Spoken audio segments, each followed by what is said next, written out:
नए हफ्ते की कमजोर शुरुआत के साथ है बाजार के लिए संकेत। एसजीएक्स निफ्टी से दुनिया भर के बाजारों में उतार चढ़ाव का माहौल और पिछले हफ्ते के शानदार प्रदर्शन के बाद क्या भारतीय बाजार अपनी मजबूती बरकरार रख पाएंगे या फिर दिखेगी हल्की फुल्की कमजोरी? यही है सवाल, लेंगे जवाब। स्वागत है आप सबका शेयर बाजार लाइव में। नमस्कार, मैं हूं अनिल सिंघवी और नमस्कार, मैं हूं दीपांशु भंडारी। एक्शन पैक्ड हफ्ता होने वाला है, एक्शन पैक्ड दिन होने वाला है बाजार के लिए। सुस्त शुरुआत के संकेत हैं, पर उसके बाद कैसी रहेगी बाजार की चाल, आइए जानते हैं अनिल सर के साथ। मॉर्निंग सर, बताएं आज के अहम ट्रिगर्स कौन से हैं? अमेरिकी बाजारों से मिले जुले संकेत आते दिख रहे हैं। डाउ को देखेंगे तो आपको लगेगा कि कमजोर था भी, लेकिन रिकवर होकर दिन की ऊंचाइयों पर बंद हुआ। अब सिर्फ डाउ को देखेंगे तो कमजोर दिखेगा, लेकिन नेस्डेक हरे निशान में बंद हुआ, एसएनपी हरे निशान में बंद हुआ। तो बेहद मिला जुला कारोबार रहा अमेरिकी बाजारों में। अगर आपको जैसे देखना है, मजबूती देखनी है, तो मजबूती के हिसाब से भी है कि आप दिन की ऊंचाइयों पर बंद हुए और साथ ही नेस्डेक हरे निशान में बंद हुआ। कमजोरी समझनी है तो वैसे समझ लीजिए कि भाई आप लाल निशान में बंद हुए हैं। तो मिला जुला एक्शन अमेरिकी बाजारों का। वीकेंड पर दो दिग्गजों के नतीजे आए। ऐसे कोई खराब रिजल्ट नहीं है और ना ही तोड़फोड़ भी है। एचडीएफसी बैंक और एचसीएल टेक।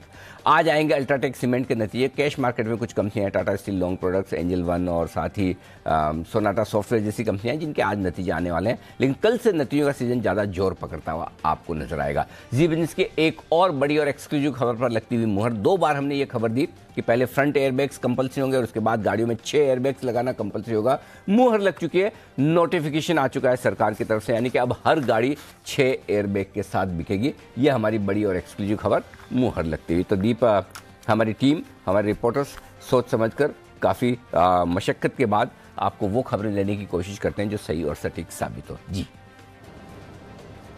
एब्सोल्युटली सर, और स्पेशली इस खबर से जुड़े तो सारे डेवलपमेंट्स में हमारी टीम सबसे पहले सबसे आगे रही है आपको ये बताने के लिए। तो बड़ी खबर ऑटो सेक्टर के लिए, कुछ और भी बड़ी खबरें आई हैं ऑटो सेक्टर के लिए। ईवीज को लेकर भी काफी सारी खबरें हैं, तो वहां पर भी हमारा फोकस बना रहेगा। एंड ऑफ कोर्स अर्निंग्स चर्चा करनी ही है। बट सर, एक बार जरा मार्केट का मूड माहौल समझ लेते हैं। स्पेशली पिछले हफ्ते अच्छा एक्शन हमें बनते हुए दिखा, पर ग्लोबल मार्केट्स थोड़े वॉलेटाइल जरूर रहे और फ्राइडे के एक्शन में भी यूएस ने यही दिखाया। तो क्या इस हफ्ते भी इसी तरह की ग्लोबल वॉलेटिलिटी को एक्सपेक्ट करें? कर सकते हैं और करना भी चाहिए दीप। और आपको याद होगा शुक्रवार को भी हम यही बात कर रहे थे कि देखिए ग्लोबल मार्केट्स थोड़े वॉलेटाइल होते दिख रहे हैं। फ्यूचर्स कुछ और दिखाता है, खुलते कुछ और है, बंद कुछ और होते हैं, दिन के दौरान उतार चढ़ाव होता हुआ दिखता है और वही एग्जैक्टली होता दिख रहा है। कम ऐसा आपको देखने में मिलता है कि डाउ 200 पॉइंट नीचे बंद हो और एसएनपी और नेस्डेक आधा % ऊपर बंद हो, डाउ आधा % नीचे देखने को मिले। और स्पेशली अगर आपको याद हो तो पिछले 2-3 दिन स्पेशली तेजी के वक्त सारे अमेरिकी बाजारों ने एक ही रुख से एक ही डायरेक्शन में एक साथ बराबर की तेजी की थी। उसको देखते हुए अगर अलग अलग डायरेक्शन में जाने तो इसका मतलब साफ है कि थोड़ी सी वॉलेटिलिटी बढ़ रही है। और ये वॉलेटिलिटी उतार चढ़ाव सिर्फ अमेरिकी बाजारों में, इक्विटी में नहीं है। बॉन्ड यील्ड देखिए 1.80 के आसपास फिर से पहुंचते हुए दिखे हैं। बाजारों में भी देखें तो दिन के दौरान करेक्शन के बाद अमेरिकी बाजार डाउ फ्यूचर्स पे भी दिन के हाई पॉइंट के आसपास जाकर बंद होने की कोशिश करते हुए दिखे। तो ढेर सारे फैक्टर्स हैं जो बाजारों को प्रभावित कर रहे हैं। मुझे लगता है थोड़ी सी ग्लोबल वॉलेटिलिटी आगे जो बढ़ती हुई नजर आई है वो इस हफ्ते भी रहनी चाहिए और उस लिहाज से आपको ओवरनाइट पोजीशन थोड़ी सी आपको कंट्रोल में रखनी है कि बहुत ज़्यादा ओवर कॉन्फिडेंट होकर तेजी या मंदी की पोजीशन लेकर न जाए। न तेजी की पोजीशन में बहुत ओवर कॉन्फिडेंट रहना है, न मंदी की पोजीशन में। तकनीकी तौर पर हमारे बाजार मजबूत हैं, लेकिन ग्लोबल मार्केट्स की वॉलेटिलिटी थोड़ी सी बढ़ती हुई दिख रही है। उसको लेकर आपको ओवरनाइट पोजीशन को सावधानी रखनी है, बस उतना ही पढ़ना है। एक अच्छी बात दीप है कि अमेरिकी बाजार जो गिरे हैं वो अपनी वजह से गिरे हैं। थोड़े से कमजोर नतीजों के चक्कर में वहाँ पर करेक्शन आता हुआ दिखा, जो कि हेल्दी भी है। और शायद यही वजह कि डाउ गिरा है बैंक्स के कमजोर नतीजों की वजह से, बल्कि जबकि आईटी शेयर थोड़े मजबूत होते हुए दिखे। सो मेरे ख्याल से ये 1 डे स्पेसिफिक एक्शन है। मेरे ख्याल से आज तो छुट्टी है वहाँ पर। जी सर, आज छुट्टी है, तो आज शाम को तो कोई संकेत नहीं आने वाले वहां से, बट डाउ फ्यूचर्स ट्रेड कर रहे हैं सर। बिल्कुल, तो आज आराम है, कोई खास संकेत नहीं होंगे। डाउ फ्यूचर्स देखकर संभाल लेंगे, ठीक है। चलिए तो ठीक है। ग्लोबल वॉलेटिलिटी एक फैक्टर है जिस पर रखनी है नजर। सर, दूसरी चीज एक है जो हमने पिछले हफ्ते भी बात करी, एफआईएस की तरफ से लगातार सेल फिगर आ रहा है। और अगर आप 3 दिनों का सेल फिगर देखें, फ्राइडे को तो एक बड़ा सेल फिगर आया ही, और 3 दिनों का मिलाकर देखें तो लगभग 4000 करोड़ की सेलिंग एफआईएस ने की है। हमारे बाजारों ने होल्ड आउट किया है, पर 4000 करोड़ की कैश में सेलिंग एफआईएस की, कैसे समझें इसे सर? चिंता की बात है दीप इसमें, और चिंता इससे ज्यादा ये कि सावधानी की बात है। और 2 चीजें इसमें समझनी चाहिए। पहली चीज तो ये कि क्या एफआईएस की बिकवाली के बावजूद हम अप्रैल मई महीने की तरह मजबूती के साथ टिके रहेंगे, ऐसा कहेंगे हमें कोई फर्क नहीं पड़ता, जाओ छोड़ो, तुमको जितना बेचना है बेच दो, हम संभाल लेंगे। एक तो वो हमारी एरोगेंस, हमारे कॉन्फिडेंस, ओवर कॉन्फिडेंस जो बोल दो वो है। ठीक है, जो हमने एक बार एक्सपीरियंस किया, 2 बार एक्सपीरियंस किया, 3 बार किया और हर बार हुआ। दूसरी तरफ वो सावधानी है जो हमने नवंबर दिसंबर में देखी कि जब एफआईज ने बेचना शुरू किया, लगातार बेचा, तो फिर फाइनली हम करेक्ट हुए। ठीक है, जितना गिरना चाहिए उतना नहीं गिरे, हमारी अपनी ताकत है, लेकिन गिरे तो सही। 18,600 से 16,400 आए हम, तो इसी के दम पर आए। 2200 पॉइंट का करेक्शन एफआईज की बिकवाली के दम से ही दिखा था। तो अब पिछले 3 दिन खराब रहे हैं, इसमें कोई डाउट नहीं, सावधानी की तरफ इशारा कर रहे हैं। अब वाकई में एफआईज लंबा बेचेंगे और बाजार गिरेगा या मजबूती के साथ वापस ब्रेकआउट कर देगा, ये इसका जवाब एक ही चीज में है, और वो जवाब है लेवल्स में। क्योंकि लेवल्स आपको बता देगा कि दम किस में ज्यादा है, एफआईज की बिकवाली में या घरेलू फंड और ट्रेडर्स की खरीदारी में। और उसके लिए दीप एक ही चीज ध्यान में रखनी है, सबसे पहला संकेत आपको कमजोरी का तब आएगा जब आप 18,000 के नीचे बंद होने की कोशिश करें। तो अगर आप ट्रेडर हैं तो सबसे पहले आपको 18,000 के नीचे की क्लोजिंग पर नजर रखना है। देखिए 18,250 पर आप बंद हुए, 250 पॉइंट मतलब 1.25% होता है। 1.25% निफ्टी पर कोई बहुत बड़ी बात नहीं है, बिल्कुल हल्का फुल्का रनिंग करेक्शन है, बिल्कुल हल्का फुल्का, और उसको तो आपको करेक्शन भी नहीं मानना चाहिए, ऐसा तो कभी भी हो ही सकता है। तो अगर आप 18,000 के नीचे बंद होते हैं तो पहला संकेत, और वहां पर आपको ट्रेडिंग बेसिस पर, डेली ट्रेड के बेसिस पे आपने कोई पोजीशन लिए, एकदम शॉर्ट टर्म पोजीशन ली कि सुबह लेकर दोपहर में बेच दूंगा, आज लेकर कल बेच दूंगा, इस तरह की जो पोजीशन है वो आपको 18,000 के नीचे बंद होने पर काटनी है। अब पोजिशनल ट्रेडर्स हैं जो 2, 5, 7, 10 दिन, 15 दिन के लिए ट्रेड करते हैं, या जिन्होंने अब से लेकर बजट तक के लिए ट्रेड किया, उनके लिए स्टॉप लॉस बनेगा दीप 17,800 का। अगर 17,800 के नीचे बंद होते हैं तो फिर आपको थोड़ी वाकई में लॉन्ग पोजीशन हल्की करनी चाहिए। डे ट्रेडर्स हैं 18,000 पर फोकस करें, पोजिशनल ट्रेडर्स है 17,800 पर फोकस करें। और जब तक आप ये होते देख रहे हैं तब तक चिंता की बात नहीं। देखिए 18,250 के आसपास, 18,200 के ऊपर लगातार 3 दिन आपको क्लोजिंग मिली है, तो तकनीकी तौर पर हम मजबूत तो हैं। और ये मजबूती दीप वैसी है कि 17,800 के आसपास हम बंद हो रहे थे और हमको क्लोजिंग चाहिए थे 17,850 के आसपास की, उसके ऊपर बंद होते आप 400 पॉइंट तेजी से भाग गए। अब अगर एक बार फिर से आज आप 18,250 के ऊपर बंद होते हैं तो फिर इसका मतलब क्लियर कट है कि एफआईज की बिकवाली का ज़्यादा फर्क नहीं पड़ना, और बाजार यहाँ से 18,400 और 18,600 की तरफ जाने को तैयार है इसी हफ्ते। सो मेरे ख्याल से आज ओपनिंग के बजाय क्लोजिंग ज़्यादा इंपॉर्टेंट है। 18,000 के नीचे बंद होंगे तो थोड़ा सावधान होंगे, 18,200 के ऊपर बंद रहेंगे तो फिर कॉन्फिडेंट रहेंगे, चिंता की बात नहीं। तो मेरे ख्याल से एफआईज की बिकवाली पर जो आपका सवाल है उसका जवाब लेवल्स में है, बजाय इसके कि किसकी ताकत ज़्यादा है किसकी ताकत कम है। इसका फैसला मार्केट ही करेगा, मार्केट की स्क्रीन करेगी, मार्केट का लेवल करेगा। आप और हम क्यों जज करें, तो जहां क्लोज हो उसके हिसाब से हम डिसीजन लेंगे। It is as simple as that. तब तक क्या करना है, तब तक ये करना है जो पिछले 2 सेशन से हमने स्ट्रेटेजी बदली दीप, कि हम हर कहीं नहीं खरीदेंगे, है ना। जहां पिछले 3 सेशन से हम यही बात करें कि इंपॉर्टेंट सपोर्ट लेवल जहां आएगा हम वहीं खरीदेंगे, और वो लेवल आएगा तो ही खरीदना है, अदरवाइज नहीं खरीदना है। तो अपने इंपॉर्टेंट लेवल पर आने दे मार्केट को, वहां खरीदे, नहीं आए तो शांति से बैठे, पहली चीज। दूसरी चीज, हर एक ऊपर के लेवल पे हमें प्रॉफिट भी बुक करना है, प्रॉफिट बुक करके जगह बनानी, ताकि अगर बाजार दिन के दौरान या ओवरनाइट पोजीशन में कभी इस तरह की गैप डाउन ओपनिंग रहे तो हमें खरीदने के लिए जगह होनी चाहिए। तो अब वो एक तरफा जो हम 16,400 से 18,200, 300 तक की एक तरफा तेजी देख रहे थे, अब वो एक तरफा नहीं, अब दोनों तरफ के ट्रेड है, और आपको दोनों तरफ के ट्रेड के लिए तैयार हो जाना है। 2 दिन से हम इसी की कोशिश आपके साथ कर रहे हैं जी। एब्सोल्युटली सर, तो दोनों तरफ के ट्रेड्स का मजा उठाइए और लेवल्स को रिस्पेक्ट करिए, जैसा अनिल जी ने कहा। हालांकि इंपॉर्टेंट लेवल्स के ऊपर बाजार क्लोज होते दिखे हैं, बट यही एक फैक्टर है जहां पर आपको रखनी है नजर।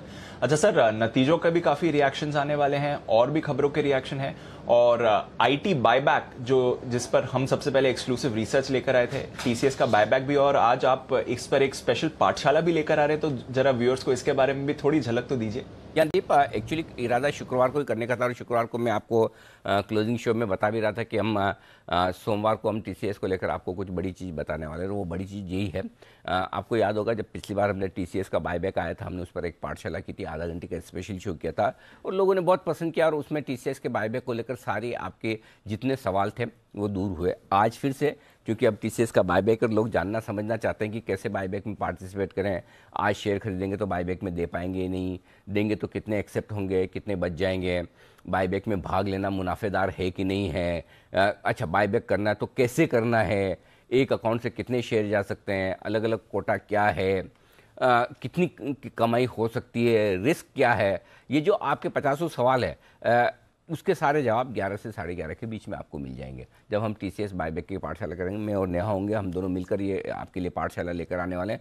आई एम श्योर कि उसके बाद शायद ही आपका कोई सवाल बचे। तो हमने कोशिश की है और वीकेंड पर काफ़ी काम किया है, सारे पॉइंट्स बनाए हैं, सारे डिटेल्स इकट्ठी की है कि किस तरह से आप इस बायबैक में पार्टिसिपेट कर सकते हैं, करना चाहिए नहीं करना चाहिए। सारी इन्फॉर्मेशन जो है वो आपको टीसीएस के बायबैक की पाठशाला में मिलेगी। तो आज 11 बजे मेरे लिए थोड़ी सी लंबी इनिंग है, 11 बजे मैं ये शो करने वाला हूँ, तो मिस मत कीजिएगा। और वाकई में अगर आपके पास टीसीएस का शेयर है तब तो आपको देखना ही देखना है, तब तो कोई मतलब कहने की बात ही नहीं। लेकिन जिनके पास नहीं है उन्हें भी देखना चाहिए। दीप, एक ही सिंपल चीज़ कहना चाहता हूँ, जो लोग शेयर बाजार में पैसा नहीं लगाते हैं, ठीक है, जो लोग सिर्फ एफडी में पैसा लगाना चाहते हैं और लगाते हैं, आज की तारीख में मेरे ख्याल से 4.5-5% आपका एफडी में रिटर्न आता है साल भर में मुश्किल से, ठीक है। अगर आपको एफडी का रिटर्न महीने 1.5-2 महीने के इन्वेस्टमेंट पे मिल जाए तो क्या कहेंगे? Almost risk free, almost. Market में कभी भी कुछ भी जीरो रिस्क तो नहीं होता, लेकिन ऑलमोस्ट रिस्क फ्री इन्वेस्टमेंट अगर आपका हो जाए तो क्या आप एक चांस लेना चाहेंगे? और अगर इसका जवाब हाँ है तो आपको टीसीएस की पाठशाला ज़रूर देखनी चाहिए। तो ये आज हमारी वीकेंड की पिछले 4 दिनों की मेहनत का फल आज आपके सामने दिखेगा। दी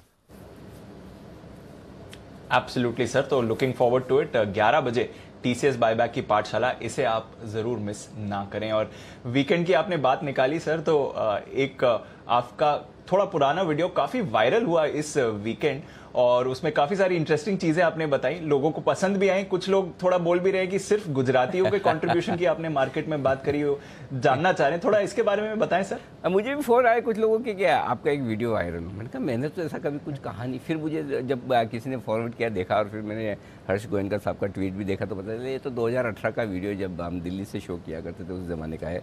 और तब कुछ ऐसी बात निकली थी तो मैंने कहा कि गुजराती लैंग्वेज किस तरह से मार्केट में डोमिनेंट हुआ करती थी एक ज़माने में।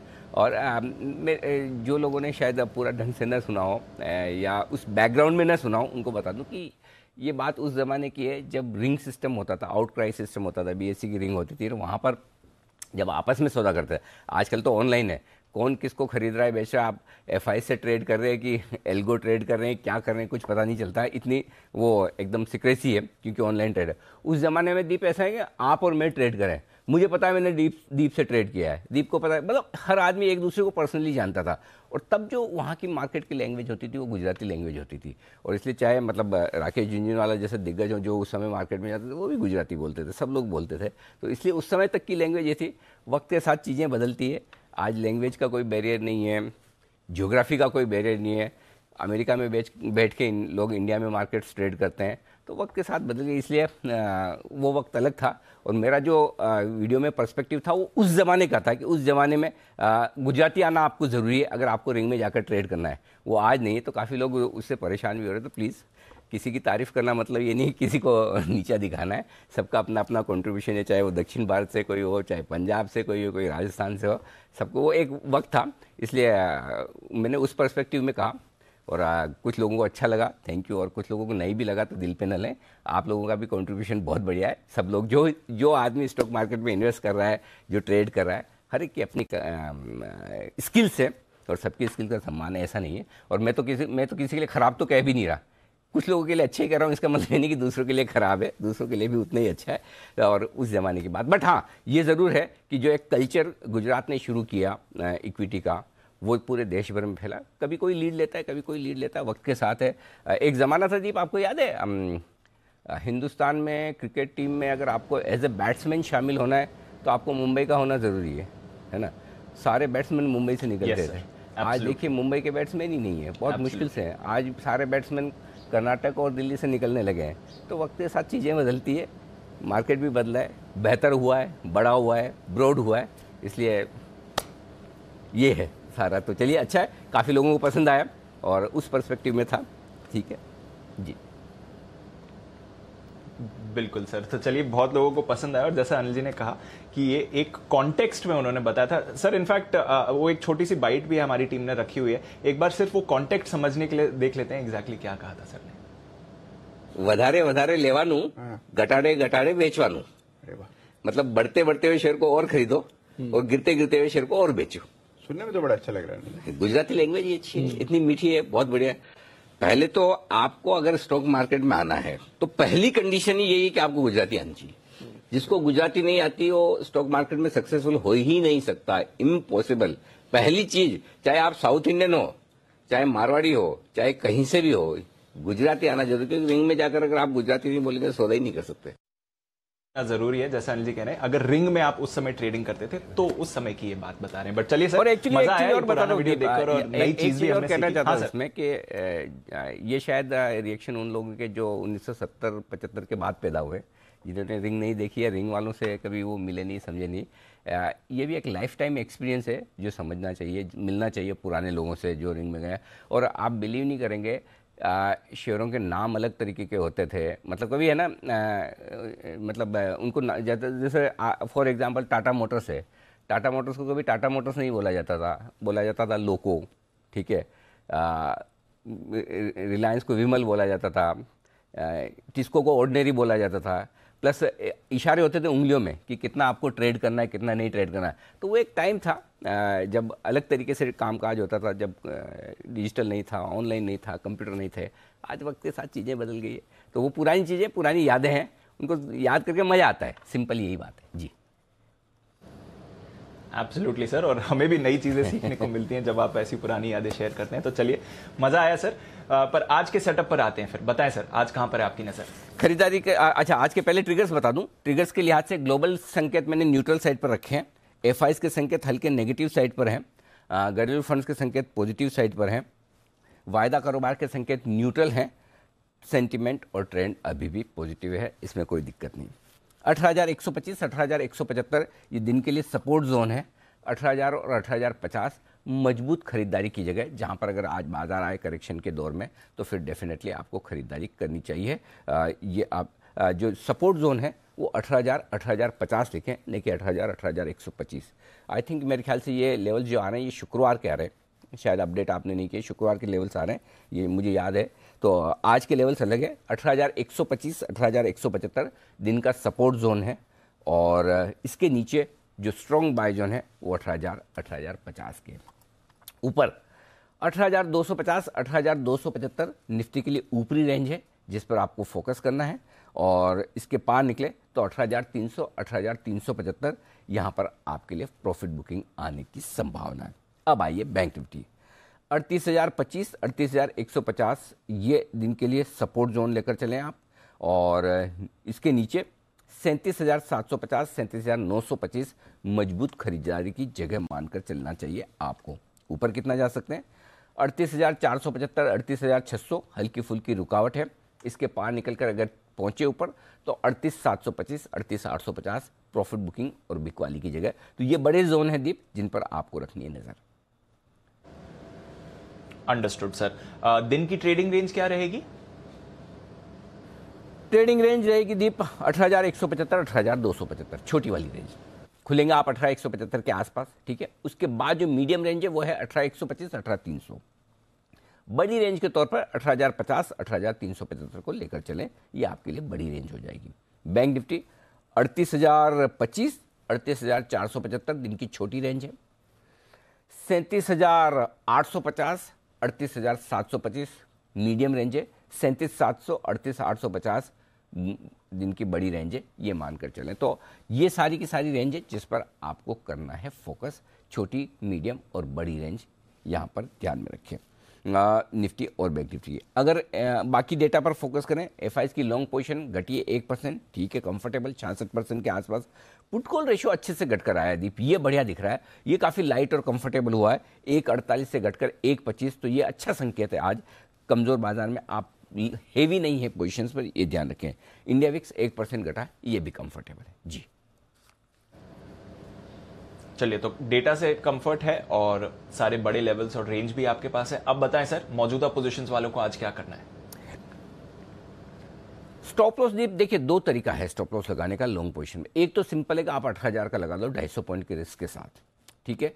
वो अगर जिसकी थोड़ी सी रिस्क ज़्यादा लेने की ताकत है, तो जो मैंने शुरुआत में पहली लाइन ये की कि 18,000 के नीचे ही कमजोरी का पहला संकेत आएगा। लेकिन आप अगर डे ट्रेडर हैं तो फिर आपको स्टॉप लॉस 18,100 का रखना चाहिए इंट्राडे के लिहाज से और 18,200 क्लोजिंग के लिहाज से, क्योंकि पिछले 3 दिनों से आपकी क्लोजिंग 18,200 के ऊपर हुई है। अगर आप पिछले 3 दिनों की क्लोजिंग के नीचे जाकर बंद होते हैं और आपको रिस्क ज़्यादा नहीं रखनी तो 18,200 का रखें।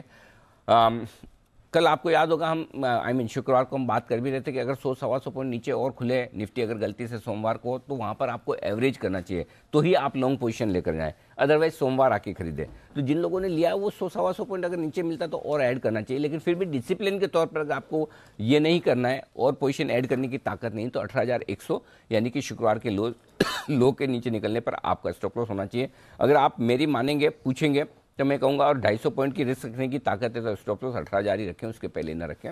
बट अदरवाइज लेवल जो निकल कर आते हैं वो ही आपके सामने। Bank Nifty stop loss intraday basis पर 38,000 का दिया था शुक्रवार को, आज भी वही है, वहीं से घुमा, आज भी है। क्लोजिंग बेसिस पे 38,350 का दिया था, आपको क्लोजिंग 38,370 की मिली है, आज भी वही। तो दोनों ही वही स्टॉप लॉस है बैंक निफ्टी में। अब आइए शॉर्ट साइड पर। अगर आप शॉर्ट साइड पर हैं तो शुक्रवार का स्टॉप लॉस था आपका 18,300 का, इंट्राडे और क्लोजिंग दोनों ट्रिगर नहीं हुआ, आज भी वही रहेगा। बैंक निफ्टी का इंट्राडे और क्लोजिंग का स्टॉप लॉस जो शुक्रवार का था वही आज भी रहेगा 38,850। इसके ऊपर निकलने पर ही आपको अपनी शॉर्ट पोजीशन काटनी है। जी दीप, क्लियर है सर। तो ये तो रही आपके लिए मौजूदा पोजीशन की बात। नई पोजीशंस में क्या करना है सर? खरीदारी करनी है नई पोजीशन में 18,050, 18,125 अच्छी जगह है। अगर यहाँ मौका मिलता है तो ज़रूर खरीदारी करें। 17,975 यानी कि 18,000 के थोड़ा सा नीचे आपको स्टॉप लॉस लगाना है। 18,175, 18,225 ये दो छोटे टारगेट हैं। 250, 275 मीडियम टारगेट है और 18,300, 18,350 फाइनल टारगेट, जिसके लिए करनी है आपको खरीदारी। ये तो हो गया आपकी खरीदारी। अब आइए बिकवाली में। बिकवाली करने के लिए अच्छी जगह है। आप 18,275 से 18,350 की रेंज में अगर मौका मिले, रिकवरी आए, तो वहाँ पर एक बार मौका देख सकते हैं बेचने का। स्टॉप लॉस छोटा कर दिया है मैंने, 18,400 का किया है, पहले 18,450 का रखा था, अब 18,400 का स्टॉप लॉस रखा है। नीचे के टारगेट भी छोटे ही, कोई बहुत बड़े नहीं है दीप। 18,225 और 200 छोटे टारगेट है, 175, 125 फाइनल टारगेट है। लेकिन एग्रेसिव ट्रेडर्स के लिए बिकवाली की राय जो शुक्रवार को थी वही आज भी है कि आप बेचिए 18,300 के स्ट्रिक्ट स्टॉप लॉस के साथ। 18,300 का पार हो तो काट लीजिए, अदरवाइज आप बेच कर चलें निफ्टी को। नीचे के टारगेट दो छोटे, 18,200, 18,175, मीडियम 18,125, 18,075 और फाइनल टारगेट जो आपके हैं वो 18,050, 18,000 के लेवल के लिए। ये है आपके लिए सारे के सारे टारगेट। तो ये सारी राय है आपके लिए निफ्टी पर। आइए बैंक निफ्टी पर। खरीदारी करनी है बैंक निफ्टी पर 38,000, 38,050 की रेंज में खरीदारी करें। 37,900 के स्टॉप लॉस के साथ 38,350, 38,400 ये है आपके लिए पहला टारगेट, छोटा वाला। 38,475, 38,600 मीडियम टारगेट है और 38,700 फाइनल टारगेट है, जिसके लिए आपको बैंक निफ्टी में खरीदारी करनी चाहिए। और जो लोग बैंक निफ्टी शॉर्ट करना चाहते हैं दीप, उनके लिए जो रेंज है, अच्छी जगह जो शॉर्ट करने की अगर मौका मिले तो 38,600 से 38,800 की रेंज में बेचना चाहिए। 38,600 पे बेचिए, 700 पे बेचिए, 800, 850 तक बेचिए। 38,900 के 39,000 के स्टॉप लॉस के साथ। नीचे का जो टारगेट बनेगा 38,500 और 38,400 के दो छोटे टारगेट होंगे। 38,350 का मीडियम टारगेट होगा और फाइनल टारगेट 38,150 और 38,025 के होंगे। ये तो तब जब आपको ऊपर की रेंज में बेचने का मौका मिले, और बाकी आप एग्रेसिव ट्रेडर्स के तौर पर 38,550 के स्टॉप लॉस के साथ ही आप बिकवाली कर सकते हैं। टारगेट जो बनेंगे 38,150 माफ कीजिएगा, 38,150, 38,025 दो छोटे टारगेट हैं। 37,925, 37,875 मीडियम टारगेट है। 37,750 और 37,700 फाइनल टारगेट के लिए बैंक निफ्टी में करनी है बिकवाली। तो ये सारे आपके खरीदारी और बिकवाली के लेवल है। और दीप शुक्रवार की तरह ही आज एग्रेसिव ट्रेडर्स के तौर पर सिर्फ बिकवाली की राय है, खरीदारी की नहीं। जी एब्सोल्युटली। तो अंडरस्टूड सर, लेवल्स को करें रिस्पेक्ट और अग्रेसिव ट्रेडर्स के लिए बिकवाली की राय है निफ्टी बैंक निफ्टी दोनों में। वायदा कारोबार में एक और खिलाड़ी ज्वाइन कर गया है बैन लिस्ट में सर। एस्कॉट्स की हो गई है एंट्री, तो सेल, इंडिया बुल्स, वोडाफोन और एस्कॉट्स आज वायदा कारोबार की बैन लिस्ट में है। अच्छा सर, थोड़ा डेटा फ्राइडे स्पेसिफिक अगर समझें तो फंड्स की वैसे हमने बात करी, बट फ्राइडे को एफआईएस की फ्यूचर्स में, कैश में, दोनों जगह फिगर ज्यादा अच्छे नहीं दिखे सर। बिल्कुल दीप, और 1,600 करोड़ की बिकवाली कैश मार्केट में नो डाउट ज़्यादा है। जिस लेवल से बाजार बंद हुआ है, बिल्कुल 2 पॉइंट नीचे निफ्टी पर बंद हुआ था, 100 पॉइंट बैंक निफ्टी पर नीचे बंद हुआ था। तो 1,600 करोड़ की कैश में बिकवाली है। साथ ही साथ देखिए इंडेक्स में और स्टॉक्स में भी डायरेक्शनल बिकवाली ही है। 625 करोड़ की बिकवाली आपकी है इंडेक्स में, 900 करोड़ की बिकवाली है स्टॉक्स में। तो स्टॉक्स में आप देखें तो 2400 करोड़ की बिकवाली है, इंडेक्स में 600 करोड़ की, यानी कि लगभग 3000 करोड़ की डायरेक्शनल बिकवाली। और आंकड़े आपको इसलिए खराब नहीं लग रहे हैं कि ऑप्शंस में खरीदारी ज़्यादा है, 5350 करोड़ की। तो एनीवे मेरे ख्याल से थोड़े से एफआईज के हाथ खींचना शुरू किया है, बेचना शुरू किया है, तो ऊपरी लेवल पर आपको सावधान रहना है। दूसरी बात, एक घरेलू फंड ने भी कोई दम लगाकर नहीं खरीदा है, सिर्फ 370 करोड़ की खरीदारी की, जो कि छोटी है। तो थोड़ा सा ऊपरी लेवल पर अलर्ट होने के संकेत एफआईज के डेटा से जरूर मिल रहे हैं, क्योंकि बाजार तकनीकी तौर पर मजबूत है, इसलिए हर नीचे के लेवल से सपोर्ट लेता है। लेकिन आपको अब जो स्ट्रेटेजी में बदलाव करना वो ये कि जब तक 18,300 के पार निकलकर टिके और बंद ना हो, तब तक ऊपर के लेवल पे आपको प्रॉफिट बुकिंग भी करते रहनी है, हल्के भी होते रहना है, ये ध्यान में रखें। तो 18,000 के नीचे बंद होने पर आप सावधान होंगे, 18,300 के ऊपर बंद होने पर और बुलिश हो जाएंगे, ये ध्यान में रखिए। तो इस 300 पॉइंट की रेंज में जब तक बाजार बंद हो रहा है तब तक स्टॉक स्पेसिफिक अप्रोच रखें, रेंज बाउंड बाजार को ट्रेड करें। ये आपके लिए एफआईज के डेटा से डीप नजर आ रहे हैं जी। अंडरस्टूड सर, तो ये ध्यान में रखना है जिस तरह से एफआईज के डेटा है। वायदा कारोबार के इंपॉर्टेंट लेवल सर क्या रहेंगे? 18,200 सबसे इंपॉर्टेंट लेवल है, जिसके आसपास खुलने के संकेत आपको आते हुए दिख रहे हैं। उसकी वजह दीप ये कि 18,200 के पुट पर 51 लाख शेयर हैं, कॉल्स में 47 लाख शेयर हैं। पुट में शुक्रवार को 27 लाख शेयर जुड़े थे, कॉल्स में 21 लाख शेयर जुड़े थे। तो लगभग बराबरी का मामला पुट और कॉल में होता हुआ दिखा है। तो 18,200 ही फाइटिंग लेवल है। तो यानी कि अब आपको है ना कमजोरी 18,200 के नीचे से गिननी। आप इस बात को समझ लीजिए कि अगर 18,200 के नीचे आप ट्रेड करना शुरू करते हैं तो ही आप कमजोर है, अदरवाइज कमजोर नहीं। और जब समझिए 18,170 आ गए तो आप 30 पॉइंट कमजोर है, नहीं कि 80 पॉइंट, ये ध्यान में रखिएगा। तो कमजोरी 18,200 से गिनिए और 18,200 के ऊपर जब तक है आप मजबूत हैं। हल्की फुल्की रुकावट 18,300 पर है, हल्का फुल्का सपोर्ट 18,100 पर है। एक ही लेवल इंपॉर्टेंट है वायदा कारोबार में, 18,200। अब आइए बैंक निफ्टी। 38,000 के नीचे आप कमजोर हैं, 38,500 के ऊपर मजबूत हैं। इस 500 पॉइंट की रेंज में आप कुछ नहीं, टाइम पास, फुटबॉल इधर से उधर करते रहें, मिडफील्ड में खेलते रहें, गोल नहीं होगा। यही मैंने शुक्रवार को कहा था, आज भी यही कहूंगा। जी दी। अंडरस्टूड सर, तो चलिए ये हैं आपके लिए सारे इंपॉर्टेंट लेवल्स। देखते हैं आज का ट्रेडिंग सेशन किस डायरेक्शन में जाता है बाजार के लिए। आइए फिर अब आपको बता दें आज के खबरों वाले शेयर्स और साथ ही पूरा का पूरा ब्रोकरेज एक्शन। देवांशी, वरुण और साथ ही कुशल हैं तैयार। देवांशी गुड मॉर्निंग, बताएं आज के ट्रिगर्स और कुछ पोस्ट मार्केट नतीजे। Good morning Deepanshu. आज सबसे पहले आप देखिए ट्रिगर्स में अल्ट्राटेक सीमेंट, इसके नतीजे आते हुए देखेंगे निफ्टी की कंपनी। और साथ ही अगर कैश मार्केट की बात करें तो एंजल वन, इसके नतीजे आएंगे। साथ ही Maharashtra Scooters, Sonata Software, Tata Steel Long Products, Finotex Chemical और KPI Global, Tatva Chintan pharma जैसी कंपनीज हैं जो अपने नतीजे घोषित करेंगी, तो इस पर नजर रखें। सी इन्फोसिस्टम और मेट्रो ब्रांड्स दोनों के एंकर लॉक इन का जो समय है वो पूरा होता हुआ दिख रहा है, तो इसके चलते स्टॉक रिएक्ट कर सकता है। लेकिन याद रहे मेट्रो के नंबर्स भी आते हुए दिखे थे जिसपे स्टॉक रिएक्ट करता हुआ दिखेगा। नजारा टेक प्रेफरेंशियल शेयर्स जारी करने पर आज बोर्ड की बैठक होने वाली है। सोम डिस्टिलरीज के आज से राइट इश्यू खुलेगा जो कि 31 जनवरी तक खुला रहेगा। और इसके साथ ही हिंदुजा ग्लोबल, जहां पे आज 150 रुपीज का जो डिविडेंड दिया था, तो स्टॉक एक्स डिविडेंड ट्रेड करता हुआ दिखेगा। इसके साथ ही जो नंबर्स आते हुए दिखे पोस्ट मार्केट, आप देखिए एचडीएफसी बैंक, इसके नंबर्स अच्छे आते हुए दिखे हैं। जो मुनाफा है वो अनुमान से काफी बेहतर आता हुआ दिखा है। असेट क्वालिटी में भी सुधार देखने मिला है, लेकिन अन्य आय से सहारा मिला है और प्रोविजंस कम होने के चलते जो ओवरऑल मुनाफा है उसमें बढ़त देखने मिली है। नेट इंटरेस्ट इनकम इनलाइन है, 13% तक की बढ़त है। जो मुनाफा है वो 18% तक बढ़ता हुआ दिखा है। प्रोविजंस इस बार 12% तक कम होते हुए दिखे हैं और साथ ही जो अन्य आय है उसमें भी 10% तक की बढ़त आती हुई दिखी है। ग्रॉस एनपीएस कम हुए 1.35% से घटकर 1.26% पर और नेट एनपीएस में भी थोड़ा सा कम होता हुआ दिखा है, 0.37% पे नेट एनपीएस बैंक ने पोस्ट किए हैं। नेट इंटरेस्ट मार्जिन 4.1% पे आते हुए दिखे हैं और लोन ग्रोथ भी 16.5% है। रिकॉर्ड नंबर्स पर क्रेडिट कार्ड इश्यूज किए हैं बैंक ने, ये एक पॉजिटिव ट्रिगर बैंक के लिए जरूर बनता हुआ दिख रहा है। एचसीएल टेक ओवरऑल नंबर्स काफी अच्छे हैं लेकिन मार्जिन थोड़े से डिसअपॉइंट करते हुए दिखे। आप देखिए जो ओवरऑल आय है वो 8% तक बढ़ती हुई दिखी है, डॉलर आय में 7% तक की बढ़त है, लेकिन जो मार्जिन हैं वो स्टेबल थे 19.1% पर। 19.5% के आसपास का अनुमान जरूर लगाया जा रहा था। जो मुनाफा है वो भी 6% तक बढ़ता हुआ दिखा है। तो ये कुछ नंबर्स हैं जिस पर आज स्टॉक्स रिएक्ट करते हुए दिखेंगे। एब्सोल्युटली, तो दो दिग्गज नंबर्स पर रिएक्शन आएगा, पर काफी सारे कैश मार्केट के नतीजे भी आए हैं और कुछ और खबरें भी हैं जो वरुण बता रहे हैं। मॉर्निंग वरुण, बताइए।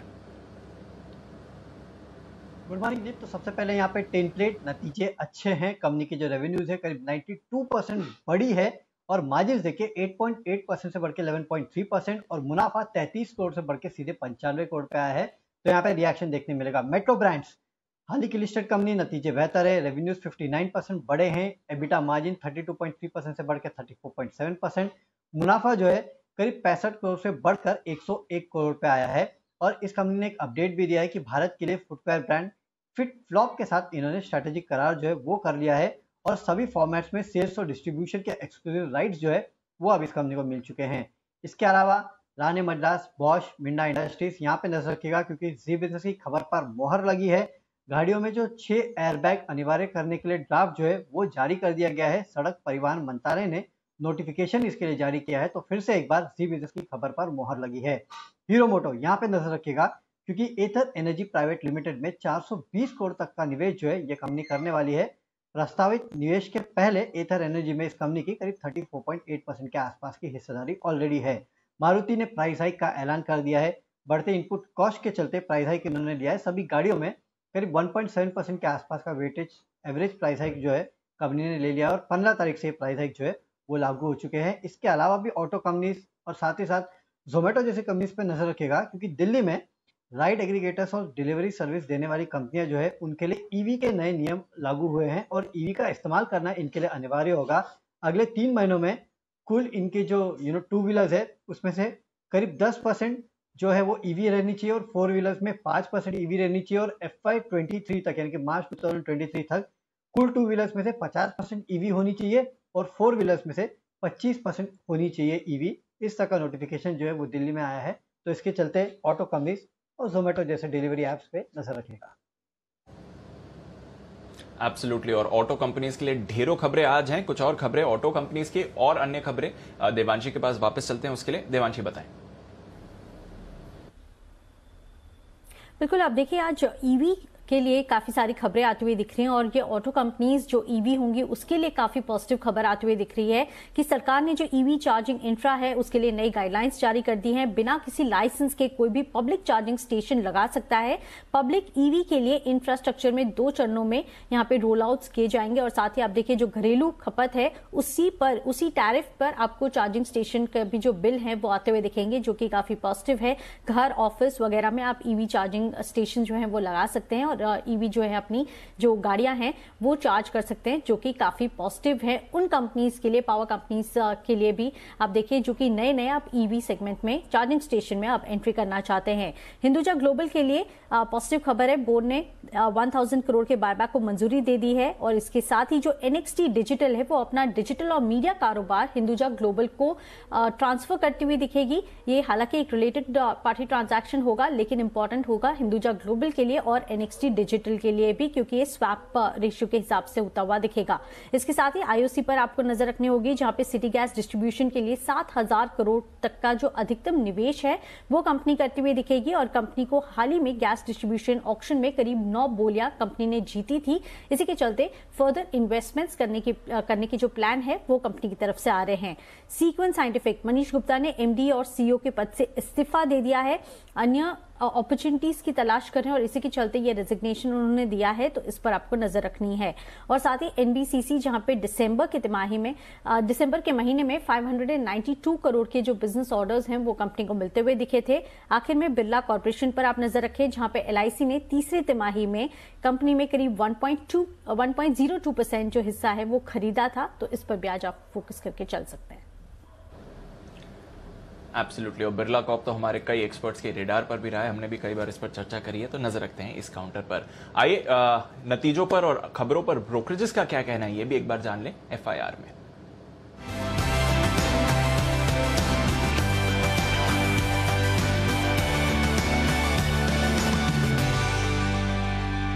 मॉर्निंग कुशल, बताइए क्या कह रही हैं आज ब्रोकरेजेस।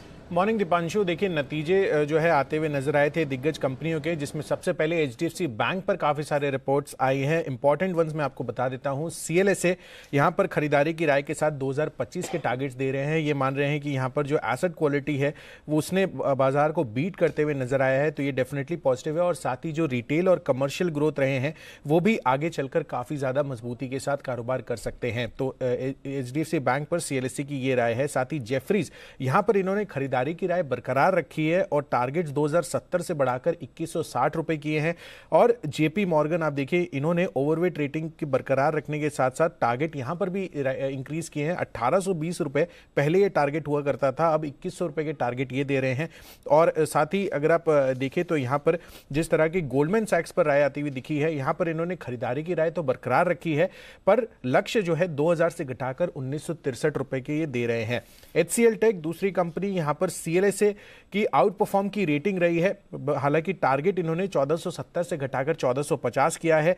काफी अच्छी रेवेन्यू ग्रोथ रही है, डील मोमेंटम भी स्ट्रांग रहा है, पर मार्जिन्स पर आउटलुक जो है वो थोड़ा सा वीक ये मानकर चल रहे हैं। और इसी वजह से FY 23 और 24 की EPS में इन्होंने करीबन 2% की कटौती की है। क्रेडिट स्विस HCL टेक पर आउट परफॉर्म की रेटिंग बरकरार रखी है और टारगेट 1450 से बढ़ाकर अब ये 1650 रुपए के दे रहे हैं। मौजूदा भाव आप देखिए 1340 रुपए के करीब है। JP मॉर्गन मेंटेन ओवरवेट इन्होंने भी रखा है और टारगेट यहां पर भी बढ़ाए गए हैं 1400 से बढ़ाकर 1500। पर एक यूनिक रिपोर्ट है UBS की, जहां पर इन्होंने जो है बिकवाली की राय बरकरार रखी है और लक्ष्य जो है ये 925 रुपए के सुझा रहे हैं। तीसरी रिपोर्ट है सन फार्मा स्टॉक पर और CLSA यहां पर अपनी खरीदारी की राय दे रहे हैं और 1100 रुपए के लक्ष्य सुझा रहे हैं। मौजूदा भाव आप देखिए 860 रुपए हैं और ये मान रहे हैं कि फार्मा स्पेस में इनकी सबसे टॉप पिक जो है सन फार्मा है। साथ ही ये स्पेशलिटी कारोबार जो है इनका, ये आगे चलकर काफी ज्यादा मजबूती दिखा सकता है और 2022 में ही ये प्रॉफिटेबल हो सकता है, ऐसा ये मानकर चल रहे हैं। और अंत में जेफरीज की राय है L&T पर, जहां पर खरीदारी की राय बरकरार रखी है। हालांकि टारगेट्स में कोई बदलाव नहीं किया है, 2845 के लक्ष्य दे रहे हैं। मौजूदा भाव देखेंगे तो 2050 रुपए का है और ये मान रहे हैं कि आगे के लिए जो ऑर्डर फ्लो ट्रेजेक्टरी है वो भी काफी अच्छी रहनी चाहिए और 15% के कैगर पर FY 24 तक ये दर जो है ग्रोथ रेट रह सकती है। तो डेफिनेटली आपको L&T पर भी नजर रखनी चाहिए। ओके, तो ये है सारी की सारी रिपोर्ट्स, जिनमें L&T पर बेहतरीन रिपोर्ट्स हैं और साथ ही HDFC बैंक और साथ ही HCL टेक पर हल्के फुल्के टारगेट्स अपग्रेड भी आते हुए दिखे। सन फार्मा पर भी एक अच्छी रिपोर्ट। आइए बढ़ते हैं आगे और वक्त है अब हफ्ते की शुरुआत करने का पिक ऑफ द वीक के साथ।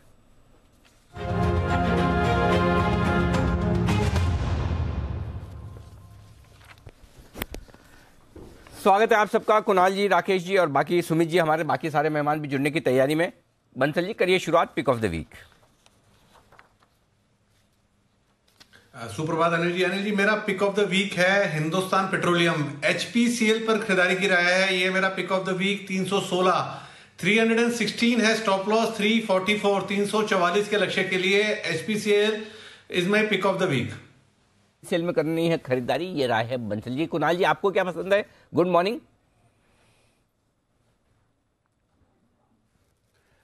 Good morning Anil ji, good morning Deepanshu. Anil ji, खरीदारी की राय मेरी भी है और खरीदना है पॉलीकैब। पॉलीकैब में हमने देखा पिछले सप्ताह अनिल जी बड़ा ब्रेकआउट हुआ और इस स्टॉक ने 2800 रुपए की 2600 रुपए की रेजिस्टेंस को पार करके एक बड़ा ब्रेकआउट दिया है। तो अनिल जी, इस स्टॉक में आपको ऊपर के लेवल्स देखने को मिलेंगे। पॉलीकैब पर मेरी खरीदारी की राय है। यहां पर जो स्टॉप लॉस है वो 2625 पर रखना है, इसीलिए थोड़ी गिरावट में बाय करें।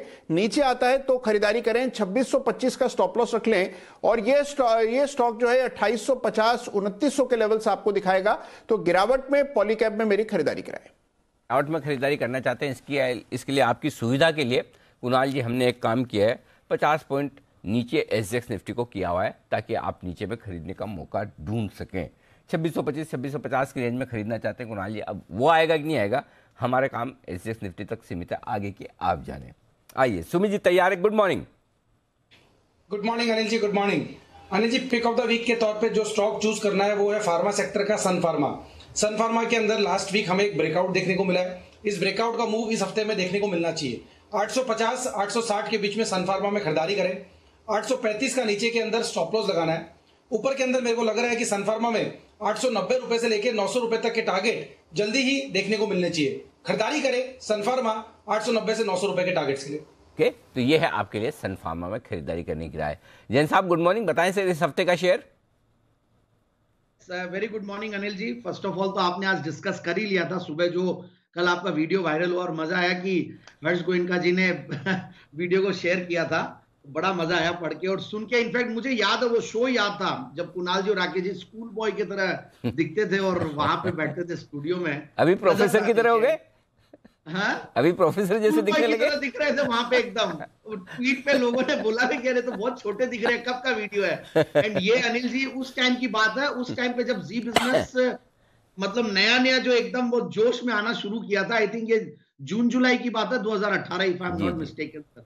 वीडियो को देखेंगे बट एनीवेज बहुत मजा आया। आई रियली एंजॉयड एंड मैंने तो मैसेज भी किया, ट्वीट भी किया, सब कुछ किया। हर्ष गोयनका जी को थैंक्स भी किया कि उनसे निकल के आना और मतलब it was a big thing. मतलब मेरे को बहुत मजा आया and I am really proud कि मैं भी इस चैनल के पैनल का एक। अरे क्या बात है, बिल्कुल जी सर। बताएं इस हफ्ते का शेयर। यस, पहले तो मैं जो फ्राइडे वीकेंड शो पे मैंने जो स्टॉक्स दिए थे मैं एक बार रिपीट कर दूंगा बस। सीमेंस मैंने दिया था इंट्राडे एफएनओ पिक के तौर पे, और विनाती ऑर्गेनिक्स जो कि मेरा फेवरेट है वैसे भी इंट्राडे कैश मार्केट पिक के तौर पे दिया था उसको, और पोजिशनल पिक के तौर पे Prestige estates, real estate stocks अच्छा कर रहे और ये एक बेहतरीन क्वालिटी कंपनी है इंदौर बैंगलोर बेस्ड। और last but not the least जो लॉन्ग टर्म पिक है वो स्वराज इंजन्स, फैंटास्टिक फंडामेंटल्स वाली महिंद्रा एंड महिंद्रा ग्रुप और किर्लोस्कर की प्रमोटेड कंपनी। तो मुझे लगता है कि इस पे बिल्कुल ध्यान दिया जाए।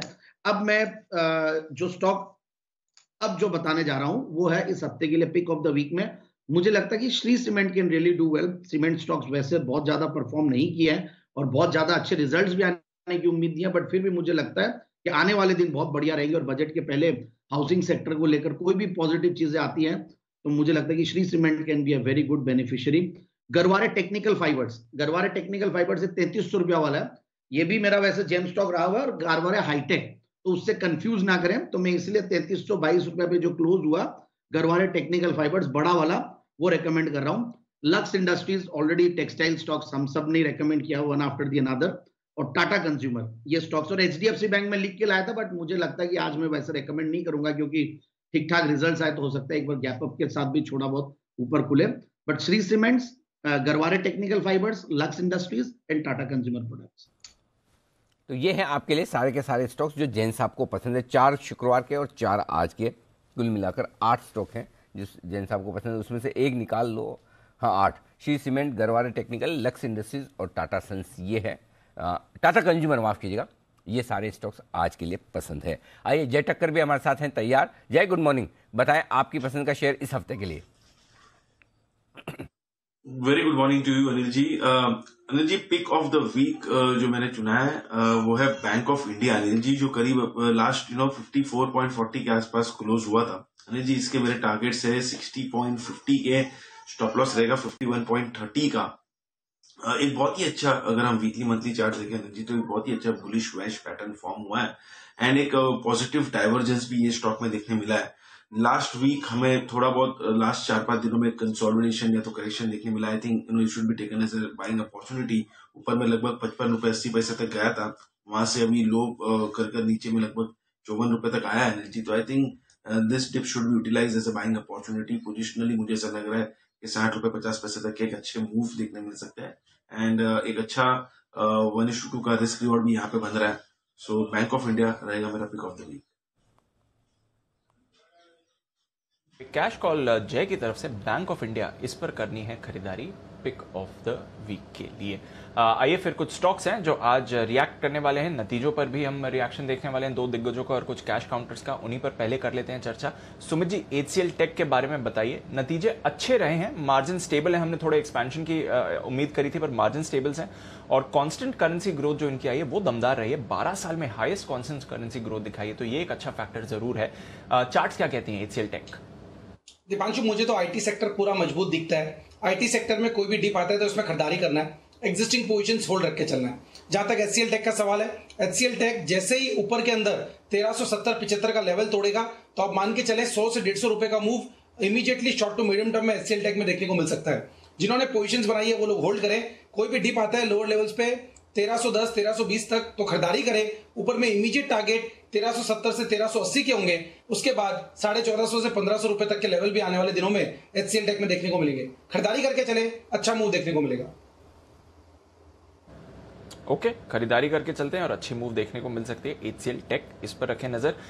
जय, HDFC बैंक के लिए भी इंपॉर्टेंट लेवल्स बता दें। ऑफकोर्स बैंक निफ्टी को पिछले हफ्ते इसने सहारा भी दिया था, आज नतीजों पर रिएक्शन रहेगा, तो इंपॉर्टेंट लेवल्स HDFC बैंक। जय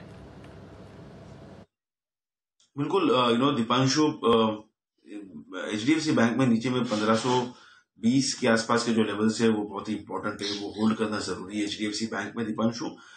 वो सस्टेन करते हैं तो हमें ऊपर में एक प्रीवियस वीकली हाई के ऊपर एक शायद मूव देखने मिले जो 1580 के आसपास था। 1520 अगर टूटता है दीपांशु, देन HDFC बैंक में रिवर्सल हमें देखने मिलेगा एंड वो उसके फिर से 200 डेमा के नीचे भी स्टॉक को लेकर जा सकता है। वो लेवल है नीचे की तरफ 1500। सो 1520 एक पहला एक बहुत ही क्रूशियल सपोर्ट है, वो ब्रेक करता है तो 1500 और उसके नीचे भी जा सकता है। एंड अगर वो होल्ड कर गए Deepanshu, then previous weekly high जो है 1575-80 उसके ऊपर निकल सकता है। ओके, तो HDFC बैंक पर रखे नजर। फ्राइडे को डेज हाई के करीब क्लोज हुआ था, हालांकि 1% की बढ़त थी। आज देखते हैं नतीजों के बाद कैसा रिएक्शन रहेगा। जैन साहब, टिन प्लेट, इसके दमदार नतीजे आए हैं, आय लगभग डबल हो गई है, कामकाज है, मुनाफा 2.5 गुना भरा है और मुनाफा 3 गुना बढ़कर आया है। तो कैसे देखें टिन प्लेट को, स्टॉक क्या कर सकता है सर?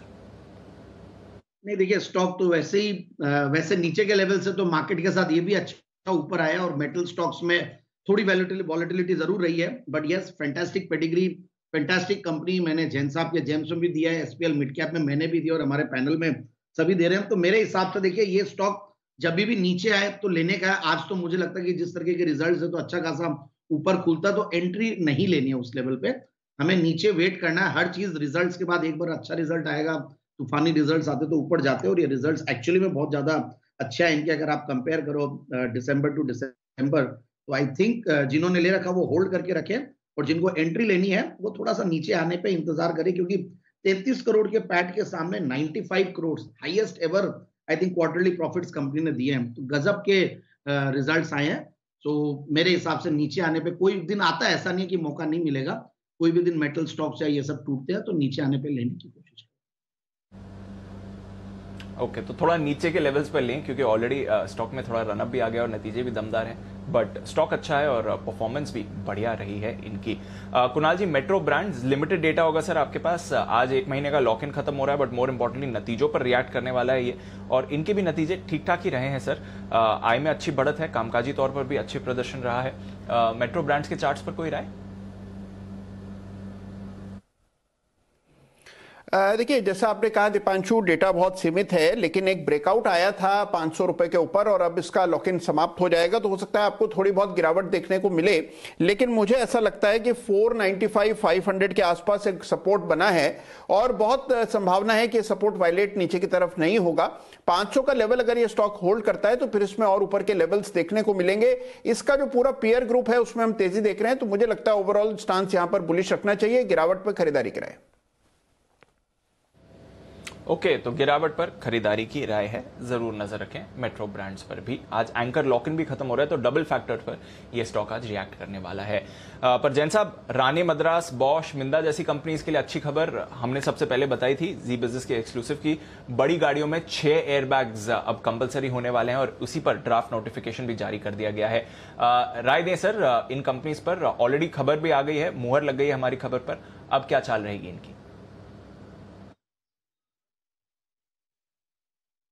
एक बार जब स्टार्ट हुआ था माहौल और फिर वापस से दूसरी बार, ये 2 बार हमने ये न्यूज को मतलब ये आईएसजी बिजनेस पे और री एम्फसाइज कर दिया कि ये होने वाला है and fantastic, congratulations for that.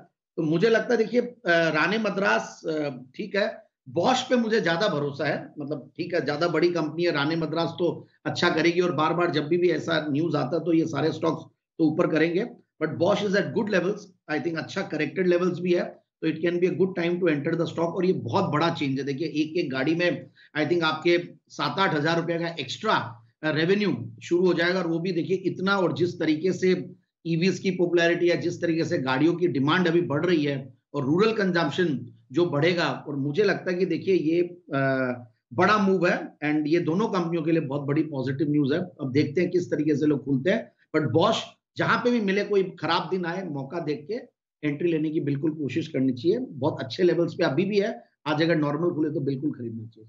Okay, तो ये आपके लिए राय आज इस पर आती हुई। आइए, वागिल साहब भी हमारे साथ है तैयार। सर गुड मॉर्निंग, बताएं आपका pick of the week. Anil ji good morning, Deepanshu good morning. मेरा पिक ऑफ द वीक होगा IRCTC। फ्राइडे को हमने एक ब्रेकआउट देखा, 900 के ऊपर ये स्टॉक बंद हुआ। आपको 891 का स्टॉप लॉस लेना है। मुझे लगता है ये हफ्ते में 930 935 तक ये स्टॉक आराम से जाना चाहिए। तो अभी आपकी एक 10-12 रुपए की रिस्क होगी, 30 से 40 रुपए का अपसाइड, 940 तक ये स्टॉक जा सकता है। तो ये है आपके लिए राय इस वक्त IRCTC पर खरीदारी करने की पिक ऑफ द वीक के तौर पर। आइए हफ्ते की शुरुआत करते हैं हेडलाइंस के साथ।